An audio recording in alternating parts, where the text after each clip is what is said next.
If you found out that the walls in your home were completely full of mold, what would you do? Would you paint them over, or would you get a sledgehammer and break down the entire wall system? Today we're talking about the light worker and the shadow worker and how important they both are. So the light worker is the person that shows you the joy and the happiness in life, that shows you the possibility of being happy and enjoying. And one of the most potent light workers are the spiritual teachers.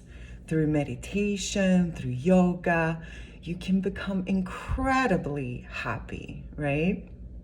If you have not experienced that yet, I really recommend that you try it. So for many years, I was a light worker. And I was completely immersed in the practice of waking up before the sunrise, going out onto the beach and practicing yoga and meditation as the sun was coming up. And this just made me so profoundly happy to the core, right? So then for hours afterwards, I would kind of just like float through life with this weird smile on my face. And a lot of my students thought that I was on drugs, which I wasn't. And then events came where I was forced to hit some kind of rock bottom, which is usually how it happens. And I had to look at all the shadows in my life. And through that experience, I realized that there is something missing in the light worker. However amazing the light worker is, there is definitely something with the light worker that is not fulfilling. So say that you have a big loss in your life, something really difficult going on. When you tell a light worker, they're going to try to paint it over, right? They're going to give you a practice for you to feel better, for you to feel happier, for you to not go into that grief. Now, if you go to a shadow worker with this grief, with this loss, with whatever it is, the shadow worker is going to be able to sit with it. They're going to acknowledge your pain. They're going to be a container for all that pain and suffering that you have inside.